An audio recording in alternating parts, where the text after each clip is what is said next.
بسم اللہ الرحمن الرحیم۔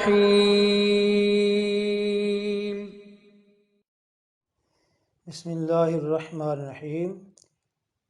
صحیح حدیث مبارکہ جسے ابو داود، ترمذی اور احمد نے روایت کیا ہے کہ نبی کریم صلی اللہ تعالیٰ علیہ وسلم نے ہمیں ایک ایسی دعا سکھائی کہ جس میں موت کے علاوہ ہر بیماری کے لیے شفا ہے۔ تو آئیے وہ حدیث مبارکہ سماعت فرمائیں۔ عن عبداللہ ابن عباس رضی اللہ تعالی عنہما مرفوعا من عاد مریضا لم يحضره اجلہ فقال عنده 7 مرات اسأل اللہ العظیم رب العرش العظیم ان یشفیک الا عافاہ اللہ من ذلک المرض۔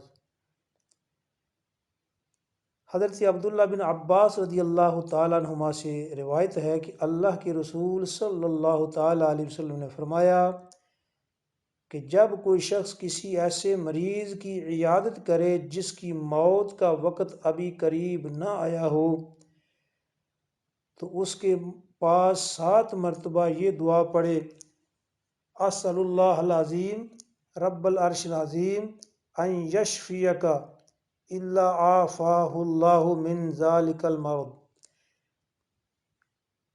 ترجمہ: میں عظمت والے اللہ جو عرش عظیم کا مالک ہے سے دعا کرتا ہوں کہ تم کو اس بیماری سے شفا دے، تو اللہ اسے اس مرض سے شفا دے گا۔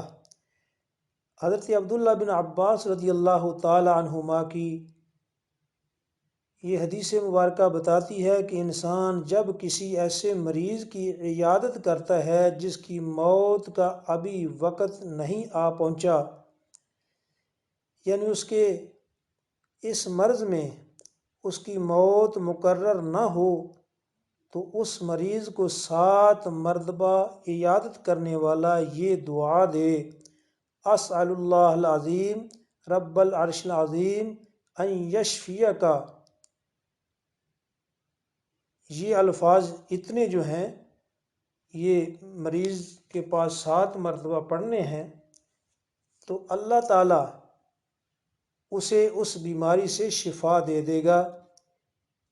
یہ اس وقت کی بات ہے جب مریض کی موت کا ابھی وقت نہیں آیا، لیکن اگر اسی بیماری میں اس مریض کی موت مقدر ہو تو اسے دوا یا کسی چیز کا پڑھنا کوئی فائدہ نہیں پہنچا سکتا، اس لیے کہ اللہ تعالیٰ کا فرمان ہے وَلِكُلِّ أُمَّةٍ أَجَلٌ فَإِذَا جَاءَ أَجَلُهُمْ لَا يَسْتَأْخِرُونَ سَاعَةً وَلَا يَسْتَقْدِمُونَ۔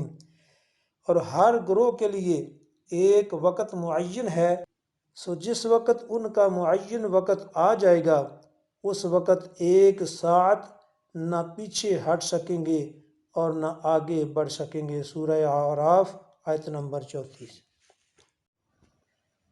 اور اگر بندہ خود بیمار ہے تو اس دعا کو اس طرح پڑھے، اسأل اللہ العظیم رب العرش العظیم ان یشفینی۔ میں عظمت والے اللہ جو عرش عظیم کا مالک ہے سے دعا کرتا ہوں کہ اللہ تعالیٰ مجھ کو شفا دے، یعنی ان یشفیکا کی بجائے ان یشفینی پڑھنا ہے۔